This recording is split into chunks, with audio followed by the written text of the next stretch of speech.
There we go. All right, let's go ahead and we'll start class. Let's go ahead and pray. Father, thank you for the Commonwealth, Lord, that you have extended your goodness to us and called us to be a people, to honor you.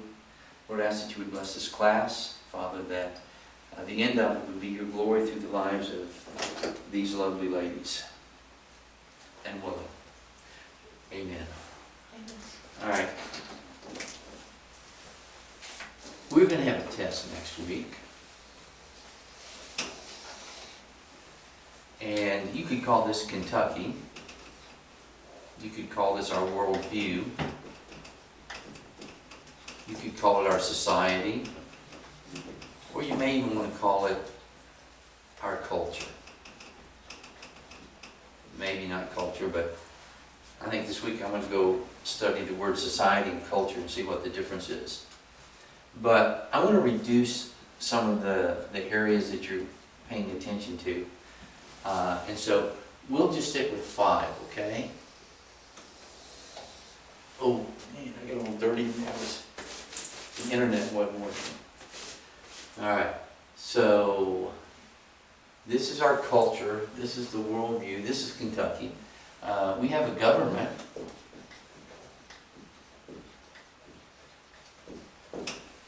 That both creates and reflects who we are, okay? Then we have education, which does the same. It comes from who we are and it creates who we are. And of course, the most important thing, at least in my book, is our religion.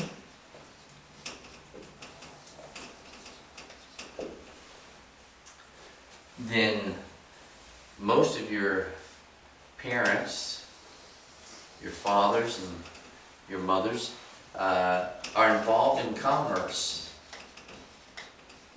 business, banking, etc. And then this week you study, and I asked you to pay attention to the arts, and I didn't realize that the book was kind of thin on this part, so I need to spend a little time and do a lecture on just the arts in Kentucky. The book was not very thorough. It just mentioned a couple of artists. So what I asked you to do this week was to go back through and see if you could find something that sort of addresses each of these areas. So here's what I'm interested in, ladies. This is our state. This is who we are. We're doing 1984 right now. Well, this is our state. And it is made up of these influences, okay? Now there's some more that will be added on through your years here at Mars Hill. But these are pretty significant influences on what Kentucky is and what Kentucky will become, okay? Now, what I want you to do is to understand the roots of our government, the roots of our education. Who were we? Okay? We're reading the book, 1984. You'll read it when you're a senior. It's 1984 by a guy named Orwell. 1984 by Orwell. And it's a story about, it's called a dystopia. Does anybody know what a utopia is? A world where everything is good and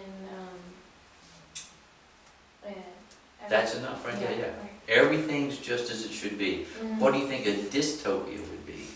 A dystopia is when everything is bad, Bad. going wrong. Yes, exactly. And so this is a dystopia, but usually a utopia has a philosophy or a group of people that have caused it to become that. Okay? So this dystopia is a result of government gone bad. Okay? Government gone bad creates this dystopia because they take control of everything, all right? And listen very closely. They have a quote. It says, "He who controls the past controls the future." He who controls the past controls the future. right, now listen. Quit writing and listen, and then you can write it out. The second part of it says this: he who controls the present controls the past. You got that? If you control the past, you can control the future. And if you can control today, you can control the past. Okay? Does that make sense? Let me tell you another way to say it. Anna, you look quizzical. Here's what it's saying. If we can tell people the past was different, then we can change the future. Alright, I'll give you an example. If we can make people think that we never believed in God, then it's going to be a lot easier to move ahead and keep people from believing in God. If we make people think that freedom was a real problem in the past, then it's going to be easier to take away freedom in the future. If we can tell everyone that people bearing arms was a bad thing in the past, then as we move ahead, it'll make it much easier for us to take their arms away from them in the future. Does that make sense? So, if you control the past, you can control the future. But how do you control the past? By controlling the present. By controlling the present. Okay? And so that's Orwell's, they're pretty famous lines. Okay? Well, there are a lot of ways to rewrite the past. One is through education, and probably the best way to rewrite it for young people is through education. History books are notorious for being, they're rewriting, it's called revisionist. You don't need to remember that word yet. Mr. Grissom will pound that into your head. But revisionism is when you go and rewrite history because you want to move ahead in a certain way. All right? Now, some history was written wrong. And you've got to go back, you've got to do research. We need to know what really happened. And that's what we hope for you all to do here at Mars Hill. But let me borrow this real quickly. I think I've read this to you before. I don't know, but this is the history book that was written in 1896 by a lady who was involved with education. And I want to read to you what I wrote in the front of it. Okay? Right here, this is when I reprinted it. A History of Kentucky was first published in 1896. It is reproduced here to give the modern teacher the opinion of a text with a, in quotations, a fresh, new approach. Compared to the revisionist histories that have been popular for the last 20 years, this old volume tells history through the eyes of one who lived it and told it just as she saw it and had it told to her by her parents. The lady who wrote this, her father ran for governor just following the Civil War, I believe.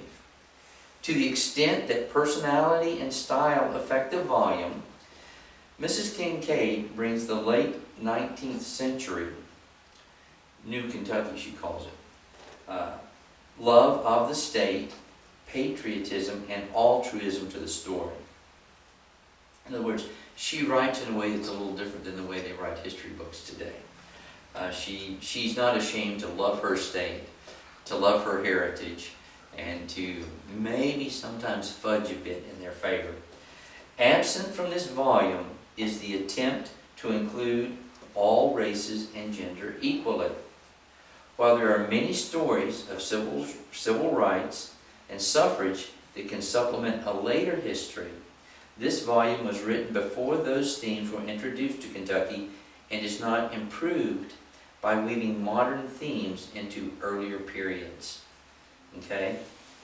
Now, a lot of your more modern history books will talk a lot about both women's suffrage and really in the 1960s civil rights and sort of the advent of greater rights for everyone, which they should. And after that, you can go back and find a little more history about those particular groups of people. And so that's not a bad thing to do, But this is the way the book would have been written in 1900 in the way they thought. Okay? So, this history is best used to tell the simple story of Kentucky's birth and her early years through the Civil War. Okay? So I just wanted everyone to know the reason I use this book is I want you to know how people fought in the early 1900s about their history up to that point. So that's what we're learning in this class. Okay? Who were we in the beginning? How did we think? Okay? Does that make sense? So it is very important that you know what exactly went on in your state and its formation, so you can understand why we are where we are today. We may want to change some things about what we originally believed or what we originally did. We may disagree with some of it, but if we don't know our history, we won't really understand why we're in the place we are today. And so we'll move ahead, and we're very likely to make the same mistake moving ahead if there were some mistakes in the past. Does that make sense? Someone who says, a person who does not know his history is doomed to repeat it.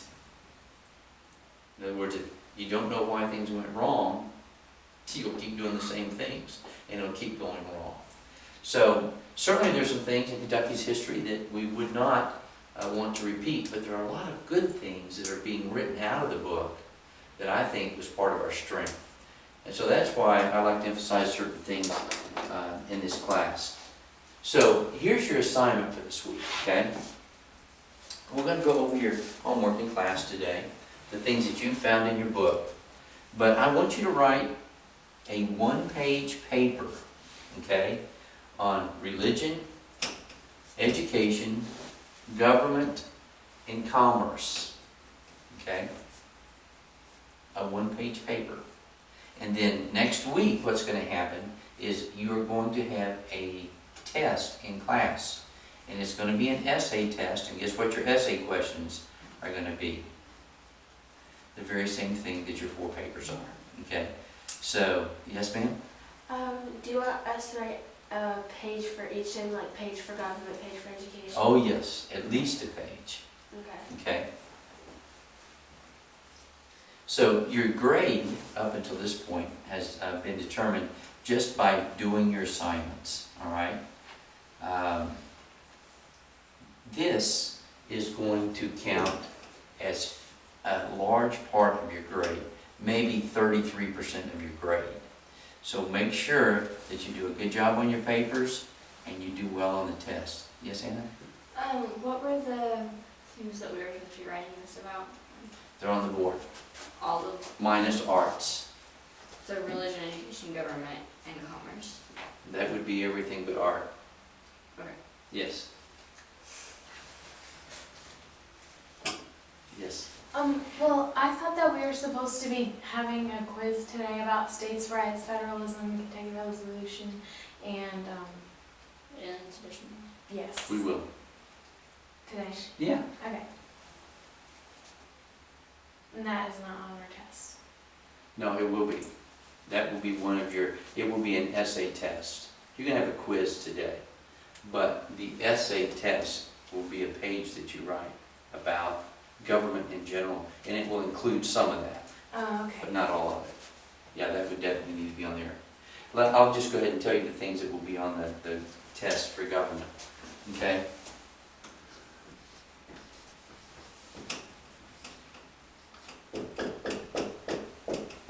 So you'll want to know the June 1st, 1792. You'll want to know about the early judges from Virginia. You'll want to know about Fincastle. You'll want to mention Fincastle County. You'll want to mention, you will need to memorize the preamble. You've already done that. And then the 3 things about federalism and anti-federalism. Just a general understanding of federalism, an understanding of the alien and sedition laws. This is what you were supposed to study for this week. And then finally, the Kentucky resolutions. So this last part. Oh, there was one other thing. The structure of the government, okay? The structure of government. You know what I mean by that? Executive, judiciary, and the two houses, the legislative houses. Okay, so that's what will be on the government part. Now, let's go ahead in class today and sort of build the information that you've got to this point about education in Kentucky. So let's go ahead and get your homework out, and let's talk about anything that you discovered in regard to education as you went back through. Who wants to go first? For education? Yes. My goodness, Anna, you wrote a book. I don't think I quite understood the assignment. Pardon me? I don't think I quite understood the assignment, but I did what I understood. Is all of that your homework? Well, only one time. Yeah, but all of that your homework? I don't have time to grade that. Sorry. What did you do? Did you just all week? Kind of. Kind of. Just spent most of the day on Tuesday. All right, well, did you have anything in there about education? Just for the Great Revival. Okay, well, that would be religion, wouldn't it? Yeah, but I figured that it would also Play into affect education. education. Okay, well, let's go ahead and do a few things about education. See what anybody might remember. Just go ahead and share with me the things that we've talked about as far as education in the class. Anybody remember where the first school was? Oh, Just go ahead and say it out loud. I'm trying to think. I know where this is.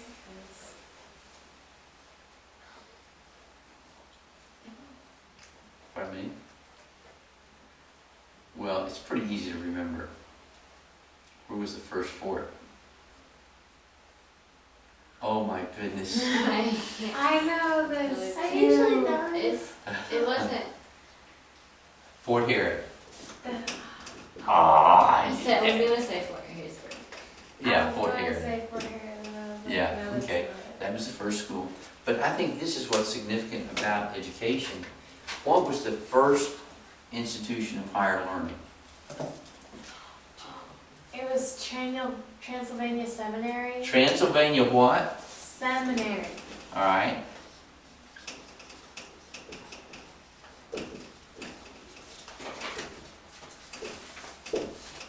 A big part of their original vision was to train men in the Bible, okay?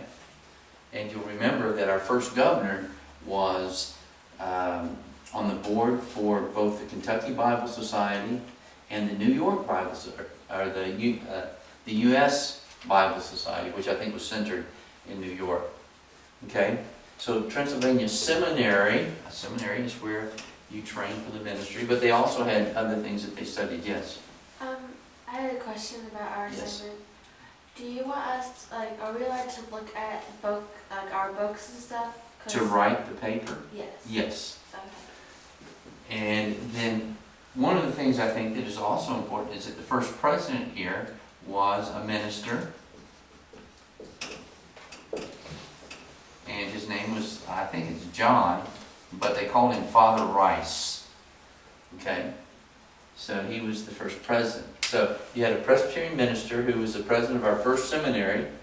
And does anybody remember the religion of that first teacher? It's kind of interesting. Presbyterian. No, it wasn't Presbyterian. Catholic, Mrs. Coombs. Mrs. Coombs. So, if you're going to write a whole page about education, I think it would be very helpful for you to go and look at the original mission statement for Transylvania University, okay? And then, there's another school, a pretty famous school today in America, a pretty a high-ranked school, Center College. Oh, yeah. I'm so sorry. What name is our account under? I'm on video, Sorry. and no, I don't want to give it out on the internet what our access is. Oh, sorry. It's known, No, the name, who put their name like on the Ben. internet account? I think Ben. Ben?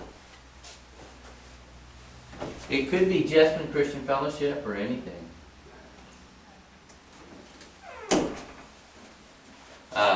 Center College, and guess what kind of college it was? It was a Presbyterian college. Yeah. It was started by the Presbyterians as well. So the Presbyterians were really strong, and we'll talk about that when we get to religion. But our first two schools, I don't think Transylvania was necessarily exactly a Presbyterian school, but it was kind of controlled by the Presbyterians. They were really strong. Later on, they actually had a Universalist minister who was president at Transylvania. But early on, ministers were the presidents of both Transylvania and Center College. And I think if you go back, just go online and look at their original statement, and I think that will be a big part of your paper, okay? You may only be able to do a little bit on this part, but there's another thing that happens in religion that is pretty significant, and I think you probably saw it on page, I may have told you the wrong page. I think I said 62 or 63. I think it was 64 or 65. My book's a little different than yours, so did you all read anything specific about religion that connects here? I think you were talking about it. How does that connect here? With education? The Great Revival, yeah. You Oh. turned to that when we mentioned education. Yeah, it didn't talk about it relating to education in the book, Uh-huh. but if everybody was going to church, and there was a revival going on, Uh-huh. it was playing out in their everyday lives, it would also play out in school, Okay. I think. That's really interesting. Okay, let's go ahead and talk about the Great Revival very quickly, and then we'll come back to that. See, that's a great point. And don't lose it, all right? Raise your hand after we talk about the Great Revival, and then we'll come back to it, okay? All right, well, let's go on to religion in general. What can you tell me about religion that we've talked about? Yes. We'll do the Great Revival last, and then we'll come back and see how it affects education. But that's a great point.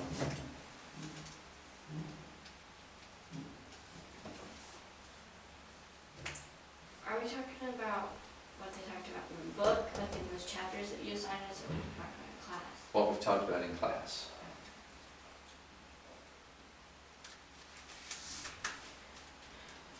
Or in those chapters. There, Yes.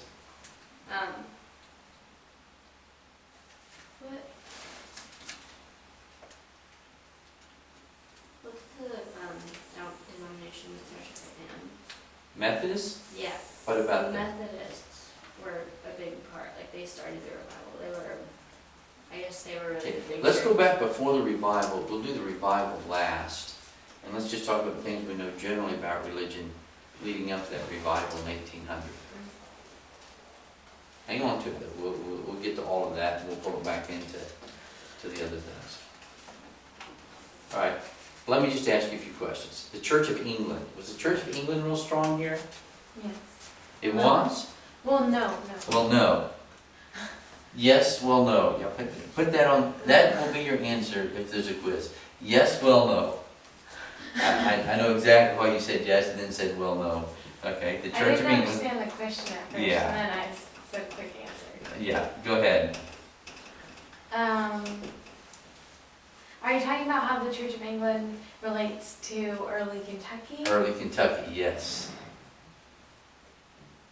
Well, let's go ahead and put it in context historically. Do you think the Church of England was very strong in the United States with the early colonies leading up to the 1750s? not really. Anna, you seem to be dissenting back there. Azrael says not really, and you say Well, I the forget. Church of England.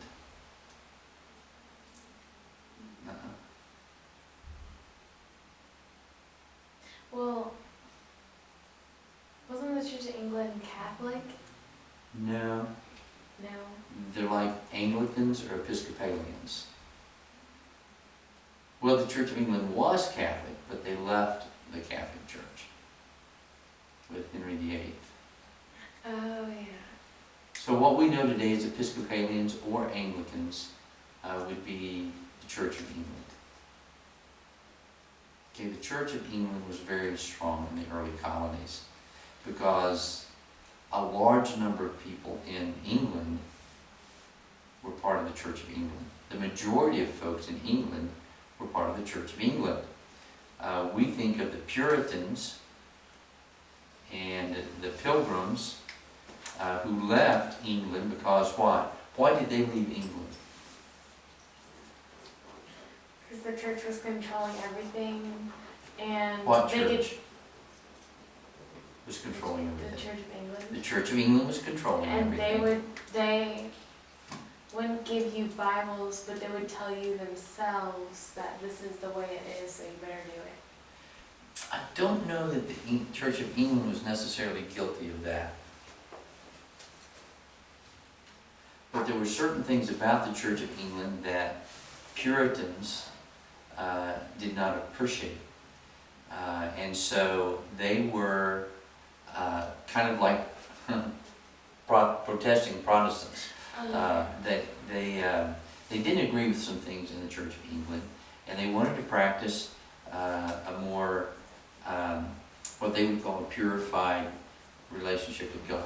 So remember, they got shipped out. They went to the Netherlands, Holland, and from there they got on a ship and they came over here. They landed up in Plymouth Rock, Massachusetts, and that sort of Puritanism up there.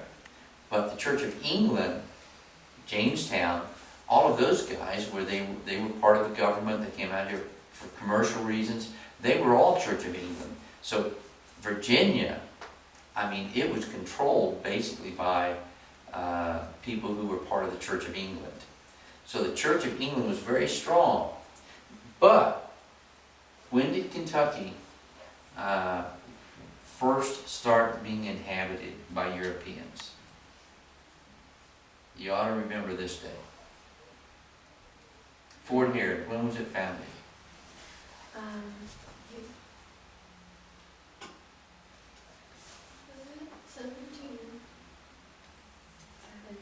1770. Was it good so far? something. Yes, it was definitely 1770 something. You want to give a guess? Huh? 5. 5? That is such a good guess that I would almost count that right on a quiz. Technically 1774, but it was so difficult over here they left during that winter, and they came back the next year, as did Logan and Boone. And so all three really got started in 1775, but Harrodsburg gets the prize for being the first because they did come and build the fort in 74. So what other important date would be associated with this period of time? An important date for the United States of America. 1774, yes? 1776. 1776. That is the year that they discovered tobacco, and that was very significant for Kentucky. No, I'm kidding. But what happened in 1776? Not the Constitution. No, Revolutionary War.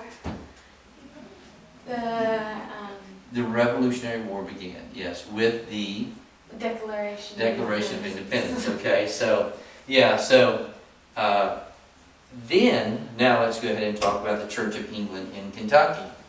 How well do you think the Church of England did in Kentucky as we were getting started in 1774, 75, up through like 1783, when the Revolutionary War ended? There were 30,000 people in Kentucky as the war ended, and over the next 10 years, there were 90 million people. What do you think about those people coming over here and their view of the Church of England?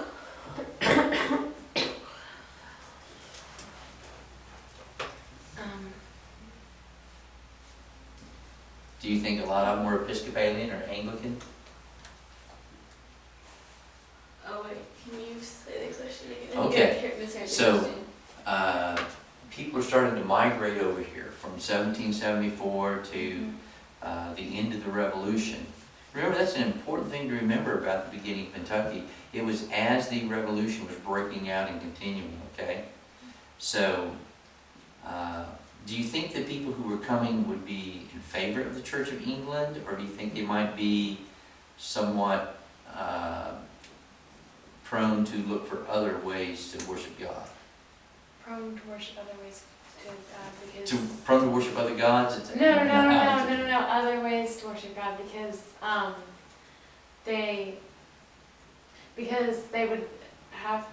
they'd want to go somewhere else where they were not forced to do something they didn't want to do. Right. The Church of England was empowered by the king himself. And so as a result, they could almost have political control over a population. Oftentimes, there would be bishops who would also be political leaders in the early colonies. And so, the Church of England was not very strong in Kentucky. Now, we have a very old church downtown called, is it Christ the King? No, is that the Catholic Church? What's the big Episcopal church downtown in Lexington?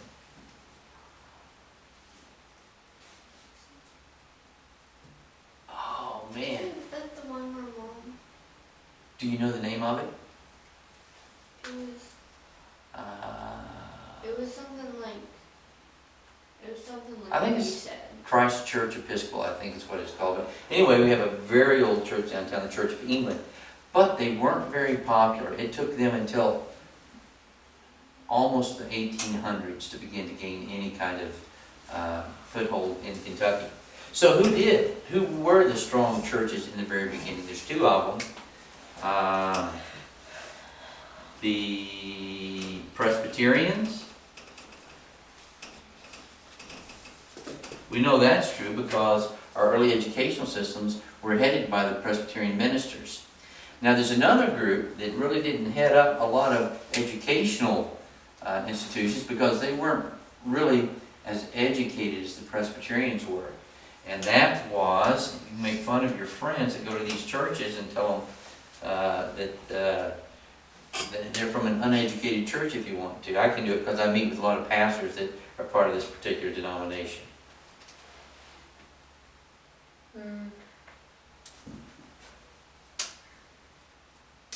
Who was the other big group? Was it Methodist? Well, they came a little later. They were late arrivals. Baptist. I don't remember if I told you the story about the traveling church. Lewis Craig and his brother Elijah were Baptist. Lewis was the pastor over in Virginia. Well, they were actually put in jail for preaching, Lewis was, by the Anglican Church because for some reason maybe they weren't ordained properly, or I don't remember what the issue was, but it was basically, he was Baptist, they had authority, and so they actually put him in jail. Well, they were doing this to a lot of Baptists over there, and so they got together about 300 Baptists, and then 300 other people joined with them. And they got together, came to the Cumberland Gap, and the 600 of them traveled to this area around here. And one of the things they mentioned when you read the account is they had their communion set with them.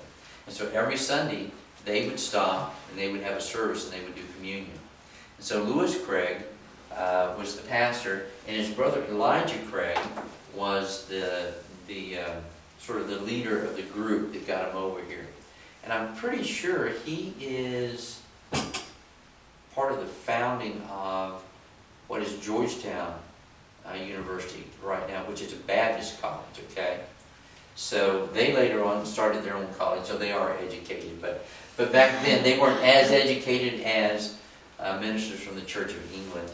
And so they were really being oppressed. Presbyterians had trouble with them too. So the Baptists came, and their government was a little different. They were more democratic even than other churches. So Baptists sort of reflected this new idea in America that we would be, a democratic society. Whether you agree or disagree with it, that was happening. And then the fourth group you would want to mention, as far as the Protestants, would be one you've already mentioned, the Methodists. Methodists did it a little different. They had circuit riders. And a circuit rider would have a circuit that he would travel, and maybe every month he'd get around to your little town, and you would gather maybe in the town square, or maybe a lot of times they would build one building, and it would be the church for every congregation, and also the town meeting hall. But he would come along and he would hold services, and so the Baptists, Presbyterians, they were really strong. But the Methodists started showing up at the end of the 18th century, and then in 1800, right at the beginning of 1800, they anywhere around 1806, there was a revival that broke out, and here's how it broke out. There were a couple of churches down in Russell County, down near Muddy Creek, and they decided to have a joint meeting. So two congregations came together with Presbyterian ministers, and as they were preaching, something sort of interesting started happening. People were getting excited, and depending on the accounts that you read, they were becoming very emotional in their worship of God, and they would begin to just worship God out loud, and to sometimes even groan. And so these Presbyterians kind of looked at each other and thought, what do we do about this? They weren't quite sure what to do. Well, they just happened to have a friend who was a Methodist who showed up, and he was at the meeting that day, and they turned the meeting over to him, and as I understand it, I believe these two guys sort of left it with him. Well, by the time he was finished, everybody was falling on the floor, everybody was caught up in the Spirit. People were just sort of taken by a sense of God's presence. Well, it continued, and before long, some of the folks who were down there came through this area, and over outside of Paris, Kentucky, in a place called Cane Ridge, they began to gather, and it was called the Cane Ridge Revival.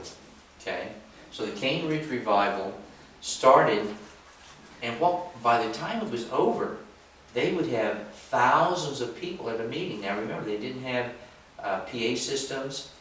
They had no way to assist their voice. So what they would do is they would go on the edge of the woods, and they would cut down trees, and they would leave the stump up high enough that a preacher could climb up on top of it. And some distance away, they'd cut down another tree. And so sometimes you would have 5, 6, 8 preachers all preaching on these stumps at the same time, and thousands of people gathered around. And then as they would preach, the very same thing that had happened in the beginning began to happen. And it was like everybody felt God. And so there was a big movement that got started, and by the end of it, 1 out of every 3 people who lived in Kentucky, over 100,000 people now, had attended this particular revival over at Cane Ridge. Well, then it began to spread through the South, and it became what is known as the Second Great Awakening. And that is when this sense of revivalism or this sense of God's presence spread through Georgia, back over to Carolina, and even later on up into the north. And so that was called the Great Revival that led to the Second Great Awakening. All right, let's see. The last thing that you would want to include would be Catholicism. You can't forget that. We have a large population of Catholics who live in Kentucky as well, but their history is a little different. It's unique. A lot of them came up from Maryland. Maryland was a strong Catholic state, and so they would come down. If you were coming from Maryland, how do you suppose you would get to Kentucky? By river, Yeah, which river? the Mississippi. No. The The Ohio? Yeah, just, man, I don't have any boardroom, but here, let's do it down here, maybe you can see it. So here's Kentucky. That's not very good at Kentucky, but, and Maryland would be over here. And here would be Virginia still. It actually becomes West Virginia later on. And here's Ohio. It runs over into Maryland. So they would make their way over, hit the Ohio River, and they would come down the Ohio River, and they would get off in Louisville. And just south of Louisville, there's a place called Bardstown. Today, there is a nunnery there, a convent, where nuns are trained, but there's also the Trappist monks. Gethsemane is there. It's still there today. And so the Catholic population came down over the next few years, and they populated, of course, Cincinnati has a strong Catholic population. Northern Kentucky, Newport, they've got a strong Catholic population. Louisville and down through Bardstown. Of course, there were Catholics all over Kentucky, but the concentration, because they came down this river, is along the Ohio River. But especially, they had two educational facilities in Bardstown, both a convent and in Gethsemane, where the Trappist monks are today.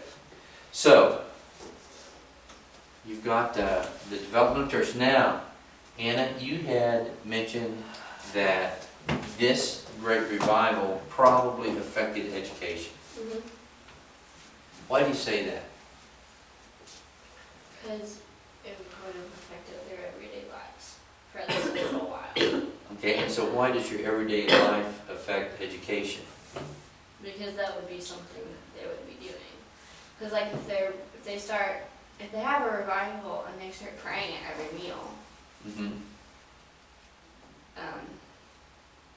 you know, I guess that's one sign of it playing off in their daily lives. Mm-hmm. So I guess it would just,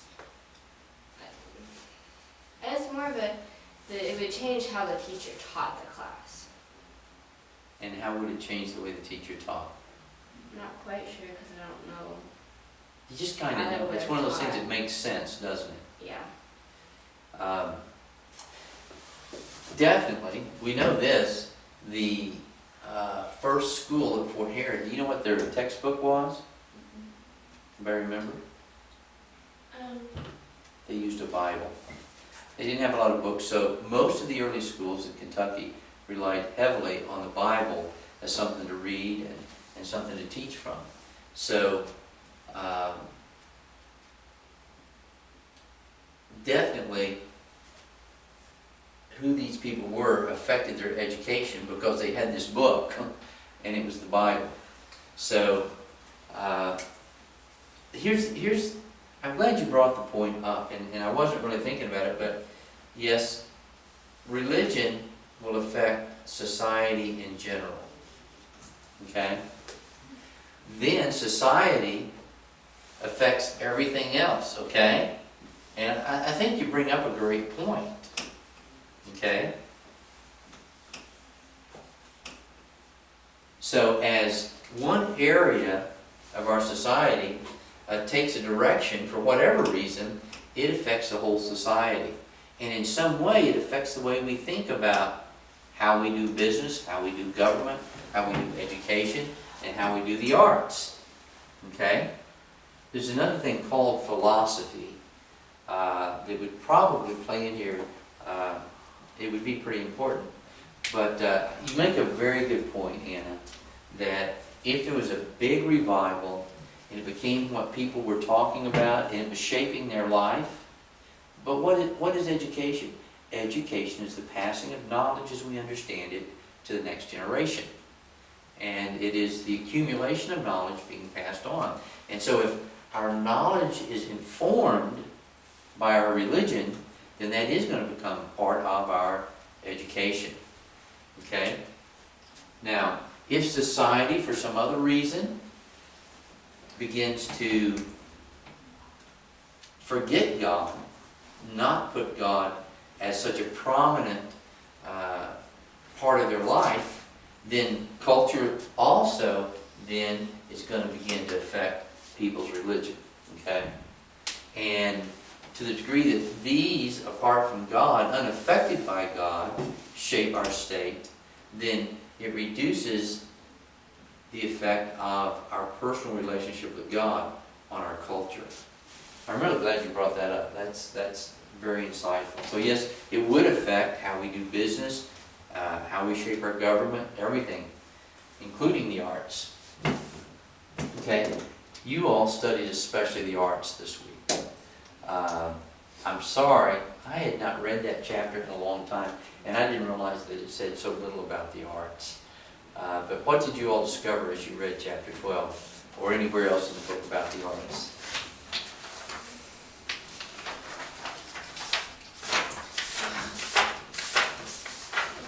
I messed up. I put a Z. A Z? I have an H with the. Arts? A-R-T-Z? No, I did the whole paragraph and then I added a little Z at the very Yeah, my end. sister was writing on mine and I'm looking at God. Okay, anything about the arts?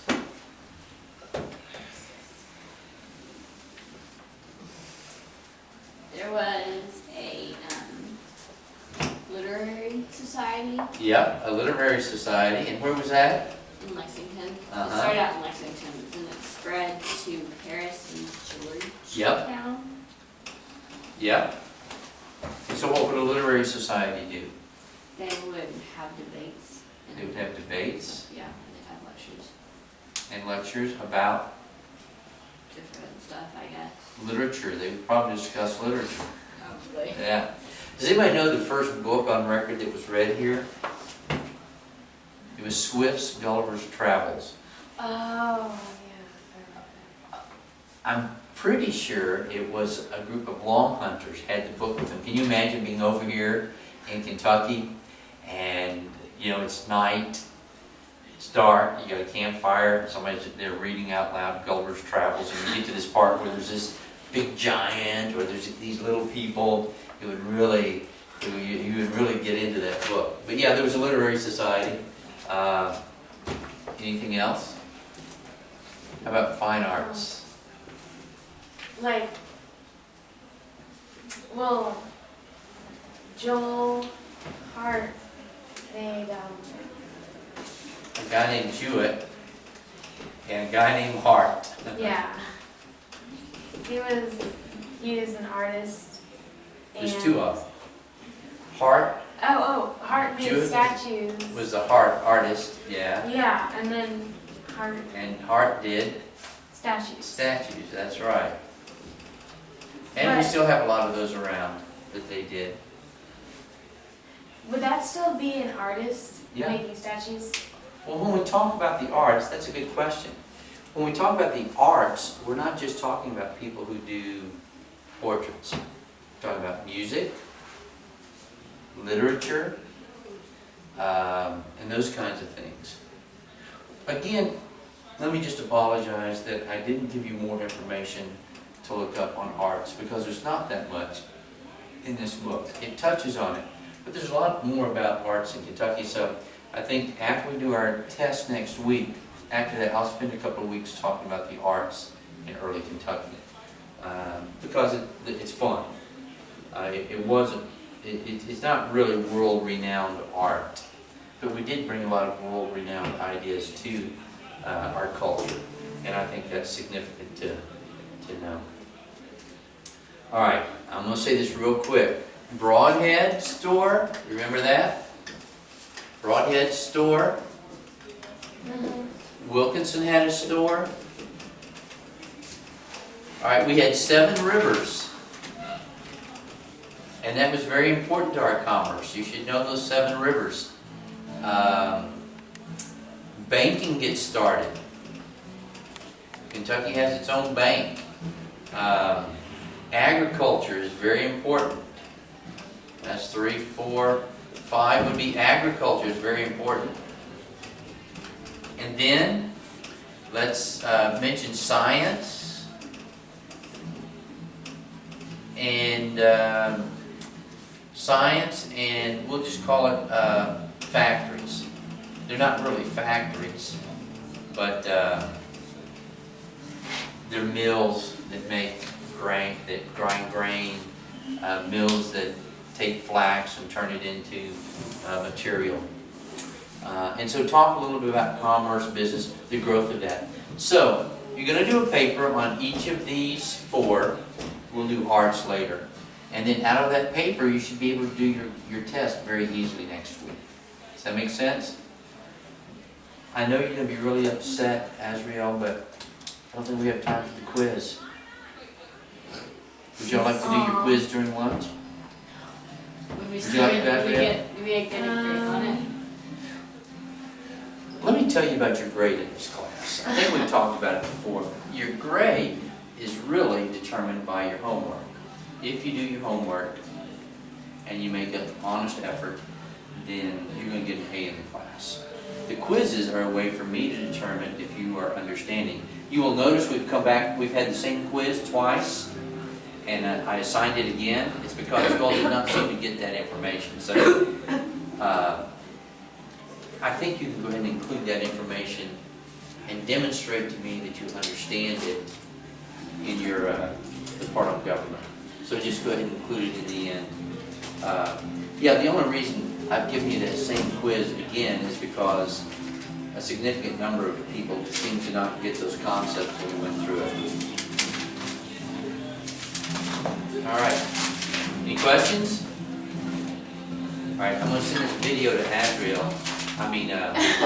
Willa, so she knows what we did in class, and she'll be ready for the test. Okay? Yeah, I can tell everybody where it's going to be.